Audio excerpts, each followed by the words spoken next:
The blade had already pierced her chest when the distress beacon activated. Queen Serethva of the Kethron Dominion felt her blood, silver and luminescent, pooling beneath her as she lay on the cold deck of her flagship. The betrayal had come from within. Her own High Commander, Vecnor, stood above her with hatred burning in his 4 eyes. Around them, her loyal guards lay dead or dying, cut down in seconds by those they had trusted. "You made us weak," Vecnor hissed, his mandibles clicking with disgust. "Trading with the lesser species, sharing our technology. The old empire would have conquered, not negotiated." Serethva's breathing was shallow. Her secondary lungs had collapsed. She could feel her life draining away with each pulse of silver blood that spread across the obsidian floor. Her people had ruled 3 star systems for 6,000 years. She had brought them into an age of prosperity, through diplomacy, through alliances with species her ancestors would have enslaved, and now her own military elite were ending it all. "The Council will stop you," she whispered. Vecnor laughed, a harsh clicking sound. "The Council is dead. Every reformist, every peace advocate. All eliminated in the last hour. By morning, the Dominion will return to its true path." He turned away, barking orders to his soldiers. They would take the ship. Redirect it to the nearest human outpost and destroy it, blaming the attack on humanity. It would start a war. Everything she had built would burn. Serethva's hand trembled as she reached for the emergency console beside her throne. Her vision was fading, but her fingers found the controls, the distress beacon. Not the military channel. Vecnor controlled that now. The civilian channel. The one connected to the treaty networks. She pressed it. The signal burst outward at faster-than-light speed, carrying her biometric signature, her location, and a simple automated message: "Royal distress. Immediate assistance required." It would reach 12 species within minutes, but they were days away at best. She would be dead in moments. Unless. Her fingers moved again, trembling, leaving silver smears on the console. She accessed the treaty database and filtered for proximity. One result appeared: a human vessel. The cargo ship Meridian's Hope. It was close. Impossibly close. Less than an hour away at emergency burn. Humans. The youngest species in the treaty network. Barely 300 years into spaceflight. Their technology was crude. Their military was laughable compared to the Kethron Dominion. They had nothing to offer except their stubborn insistence on being treated as equals. She had been the one to grant them that equality. Against the objections of her entire court, she had signed the treaty with Earth herself, had looked into the eyes of their diplomats and seen something that reminded her of her own people's ancient past, that desperate hunger to prove themselves worthy. Vecnor had called it weakness, but now, as her life bled away, humans were her only chance. Her claw stabbed the override command. The distress signal redirected, focused, burning across space, directly toward the Meridian's Hope. She added her personal encryption, made it a direct request. Queen to ship captain, sovereign to sovereign, as the treaty allowed. Then she added something else, something that would mean nothing to Vecnor if he discovered it, but everything to someone who understood human culture. She had studied them extensively during the treaty negotiations, had learned their history, their wars, their codes of honor. She added 3 words in their primary language: Mayday, seeking asylum. The human concept of asylum was sacred to them, ancient. Any being seeking shelter, seeking protection, was to be granted it without question. It was written into their oldest laws, their cultural foundations. She pressed send. Then her hand fell away from the console, strength finally failing. Silver blood pooled around her, reflecting the stars visible through the viewport above. Beautiful. She had always loved the stars, had dreamed as a child of seeing them all, visiting every world, making peace with every species. Vecnor's voice echoed through the bridge. "Secure all systems. Prepare the weapon arrays. In 3 hours, we strike the human station at proximity." 3 hours. Enough time to position the fleet. Enough time to fabricate evidence. Enough time to start a war that would consume thousands of worlds. Serethva's eyes began to close. She had failed. Her reforms, her peace, her vision of a united galaxy, all dying with her on this cold deck. But somewhere in the dark, a human ship had received her signal. Somewhere out there, someone might answer. Her consciousness faded to a pinpoint. She thought of her daughter, safe in the Royal Archives studying ancient texts. She thought of the gardens on her homeworld, the silver trees that sang in the wind. She thought of the human ambassador who had smiled at her with such genuine warmth when they had signed the treaty. Please, she thought, though she no longer had breath to speak, please let them come. The darkness closed in. On the bridge of the Meridian's Hope, Captain James Chen stared at the message that had just burned across every display on his ship. His crew of 12 stood frozen, looking to him for orders. A Catherine Queen, requesting asylum. From humans. Captain? His first officer's voice was tight. That's impossible. The Catherine Dominion has 500 warships. They don't need our help. James read the message again. The encryption was genuine.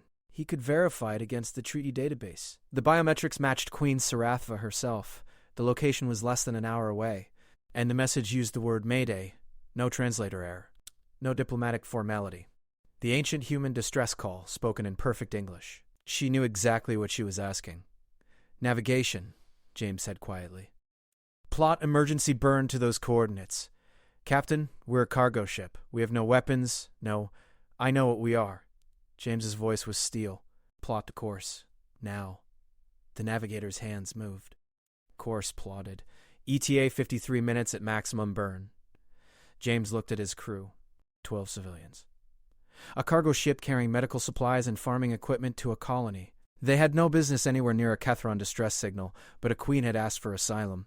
And humanity had never in all its bloody history turned away someone who asked for shelter. Engage, James said. The Meridian's Hope turned toward the coordinates and burned hard into the dark. The impact of emergency thrust pushed James back into his command chair. Around him, his crew worked frantically, their faces pale but determined. The Meridian's Hope wasn't built for this kind of acceleration. Hull plates groaned. Warning lights flashed across every console. Structural integrity at 70%, his engineer called out. We're pushing way past safety margins. Noted. Maintain burn. James pulled up everything the treaty database had on Kethran royal protocols.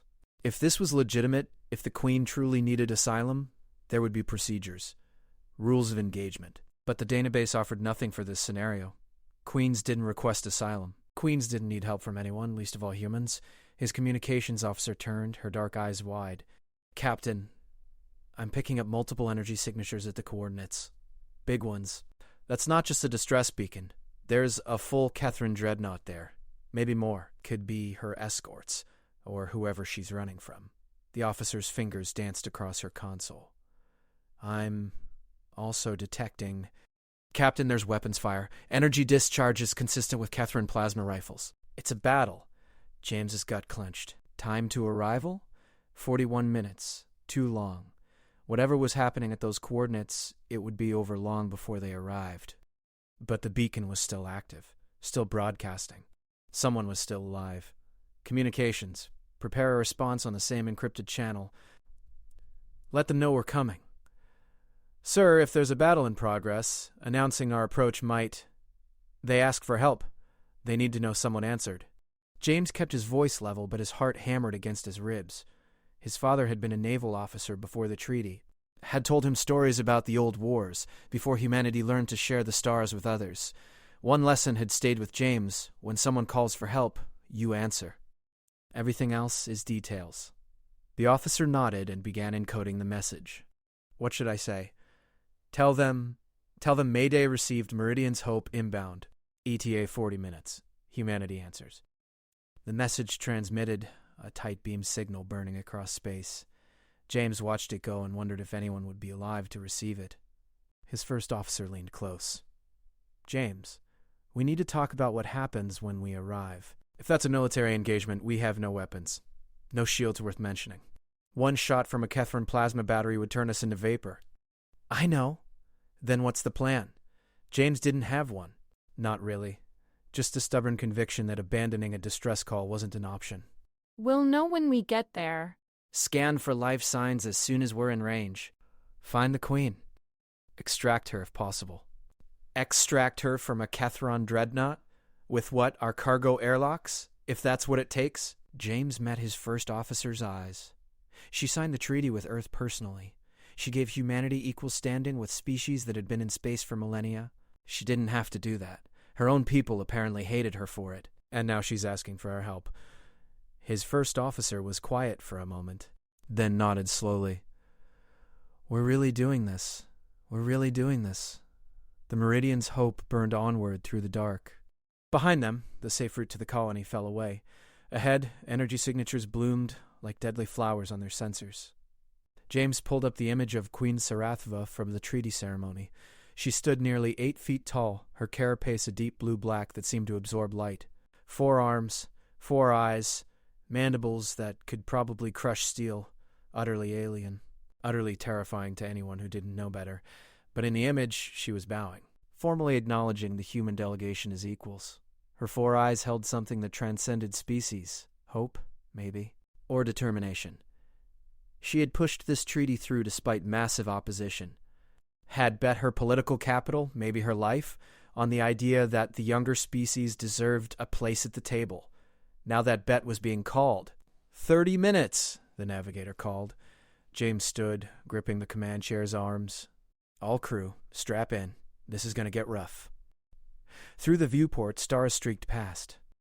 Somewhere ahead in that darkness, a queen was dying, and humanity was coming. The sensors screamed as they dropped out of emergency burn.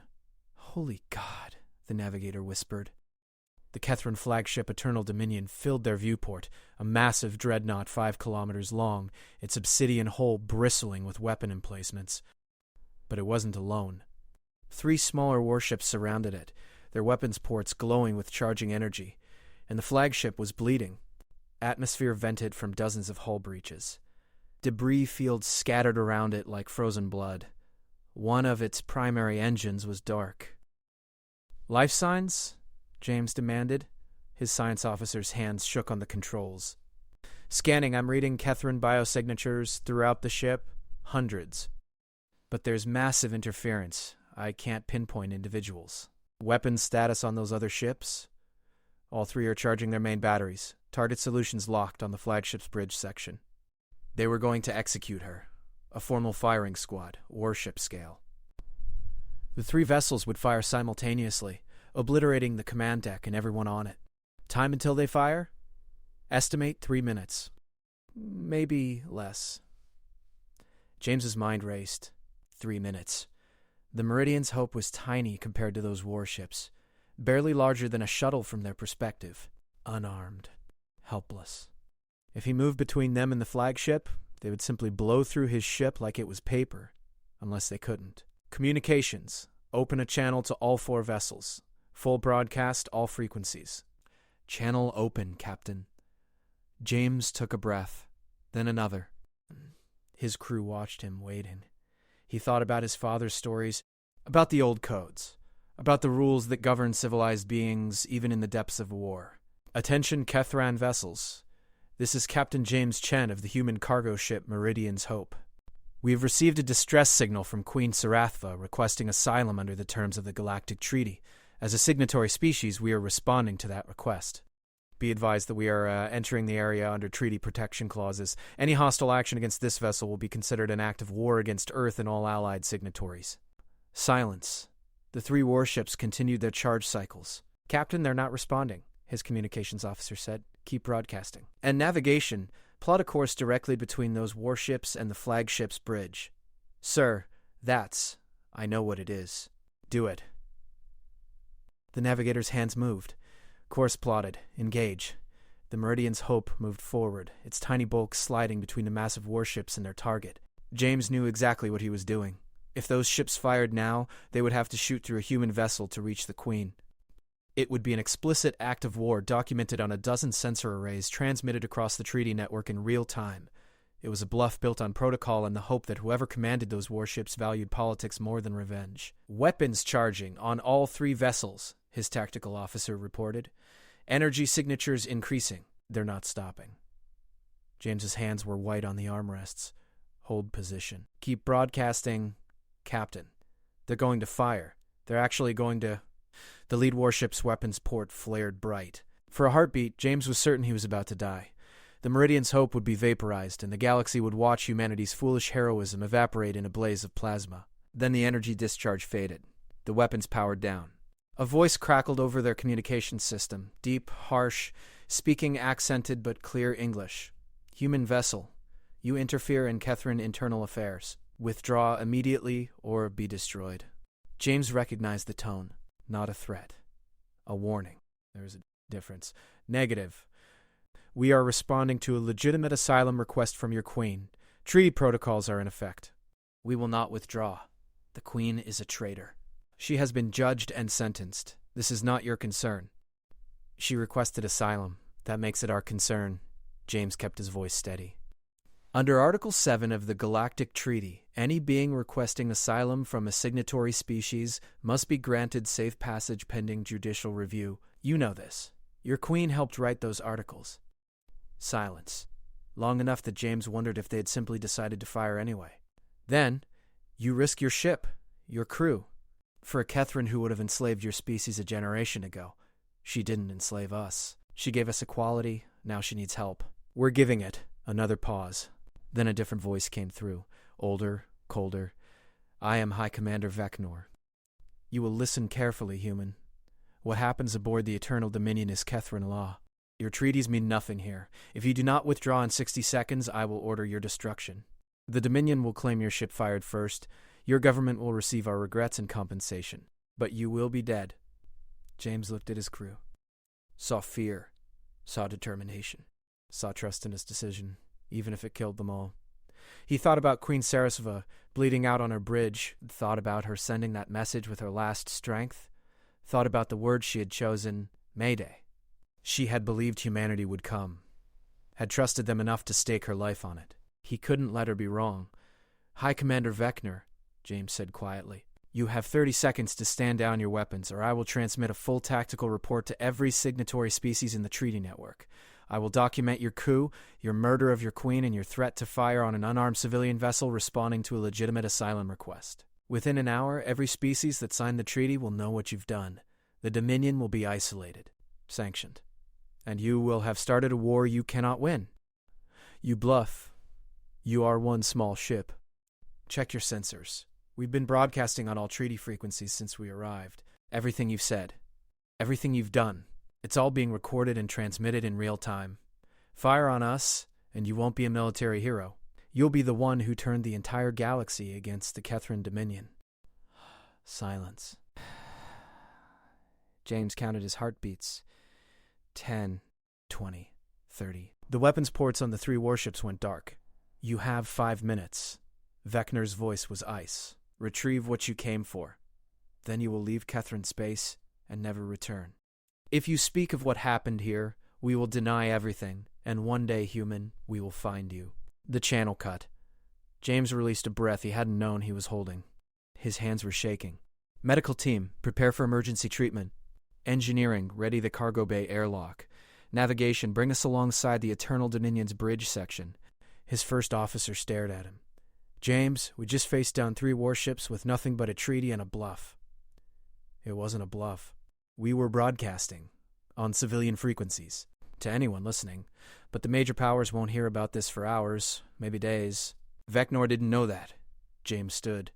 And now we have 5 minutes to save a queen. Move. The Meridian's Hope closed with the massive dreadnought, matching its slow tumble. Up close, the damage was catastrophic. Hull breaches large enough to fly through. Entire sections, dark and venting atmosphere. Life signs concentrated on the bridge, the science officer reported. Definitely Kethryn. Multiple signatures, but, Captain, one is very weak. That's her. Lock on those coordinates. Can we dock? Negative. Their docking ports are on the lower decks. We'd have to... Then we go through the hull breach. A big one near the bridge section. Can you put us close? The navigator swallowed. It'll be tight. And we'll have to do it manually. Our autopilot isn't designed for debris field navigation. Then do it manually. We have 4 minutes left. The Meridian's Hope threaded through twisted metal and frozen atmosphere, its hull scraping against debris. Warning alarms shrieked. Then they were through, emerging into a massive cavern inside the dreadnought. The bridge was visible through shattered bulkheads, a cathedral-sized space, now open to vacuum. Bodies floated in the zero gravity. Kethryn warriors in ceremonial armor, their blood frozen in silver crystals around them, and in the center, still strapped to her throne, was Queen Sarathva. James could see her through the viewport, motionless, covered in silver blood, 4 eyes closed. Biosigns? He demanded. Still there. Barely. Captain, she's dying. If we're going to do this, suit up. Full EVA gear. Medical team, you're with me. James was already moving, pulling his vacuum suit from the emergency locker. His hands remembered the motions from training, from drills, from the thousands of times he'd practiced for disasters. This was that disaster. 2 minutes later, James and his medical officer were outside the ship, magnetic boots clamping to the Eternal Dominion's hull. They moved through the carnage of the bridge, past floating bodies and drifting weapons. Queen Serapho was still alive. James could see the faint movement of her breathing apparatus, the slow pulse of bioluminescence along her carapace. Your Majesty, he said softly, his suit radio transmitting on local frequencies. We're here. Humanity answers. Her 4 eyes opened. Slowly, painfully. They focused on him, a small human in a bulky vacuum suit, kneeling beside her throne. She tried to speak, but no sound came. Too weak. Too much damage. James's medical officer was scanning her with their portable equipment. Massive trauma. Multiple organ failure. She's lost at least 40% of her blood volume. I don't even know Catherine physiology well enough to stabilize her. Then we get her to someone who does. James began releasing the restraints holding the Queen to her throne. There's a Catherine medical facility in the Proxima system, 3 days away at maximum burn. Captain, she doesn't have 3 days? She maybe has 3 hours. James looked at the Queen's eyes. They held no hope, just gratitude. She had known this was a suicide mission for her. She just hadn't wanted to die alone. Hadn't wanted Vecnor to win completely. Then we'll figure something out. James slid his arms under her massive form. Even in zero gravity, moving her was difficult. Help me get her to the ship. Together, they maneuvered the Queen through the wreckage. She weighed nothing in the vacuum, but her bulk was enormous. 8 feet of alien physiology, built for a heavier world than Earth. They were halfway back to the Meridian's Hope when movement caught James's eye. One of the bodies wasn't dead. A Catherine warrior, armor scorched, weapons gone, watching them from behind a twisted support beam. His 4 eyes tracked their movement with predatory focus. James froze. If the warrior attacked, they were helpless. He and his medical officer had no weapons, no training. They were civilians. The warrior raised one arm. Not in threat, in salute. Then he turned and disappeared into the shadows of the dying ship. A loyalist. Someone who had fought for the Queen and survived, letting them pass. James kept moving. They reached the Meridian's Hope's cargo bay airlock and pulled the Queen inside. The moment the doors sealed and atmosphere flooded back, James's medical officer was working frantically. "Get us moving," James ordered over the intercom. "Maximum burn away from here. Set course for Proxima." The ship shuddered as engines engaged. Through the cargo bay's small viewport, James watched the Catherine warships fall away. They didn't pursue. Vecnor was keeping his word, at least for now. Her blood pressure is critical. She's going into shock. I need Catherine medical equipment, expertise, something. I can't. Do what you can. Keep her alive. James knelt beside the Queen, his hand hovering over her carapace.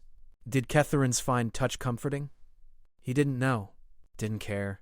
She was alone and dying, and if a human hand could offer any comfort, he would give it. He placed his palm against her armored shoulder. "Your Majesty, you're safe now. We've got you." Her eyes opened again.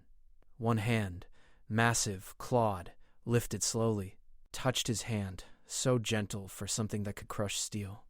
Her mandibles moved, a whisper, almost too soft to hear. "Thank you." Then her hand fell away. Her eyes closed. "She's crashing," the medical officer shouted.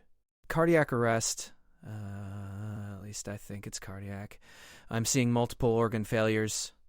Captain, she's dying." James looked at the monitors, at the alien physiology readings he couldn't understand. Then at the Queen, her silver blood still seeping from wounds his medical officer couldn't properly treat.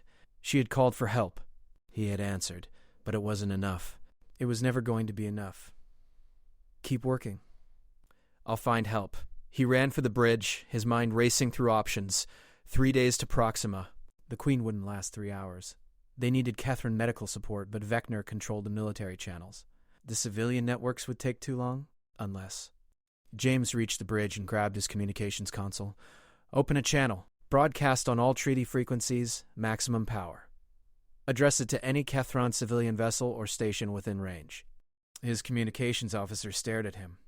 Captain, if we broadcast on open channels, Vecnor will hear it too. I'm counting on it. James waited for the channel to open, then spoke clearly, formally, with every ounce of authority he could summon. Attention all vessels and stations. This is Captain James Chen of the human ship Meridian's Hope. We are currently providing asylum to Queen HFY of the Kethran Dominion under Article 7 of the Galactic Treaty. The Queen requires immediate medical assistance. We are requesting emergency support from any Kethran medical personnel or facilities. This is a humanitarian crisis. We ask for your help in saving your Queen's life.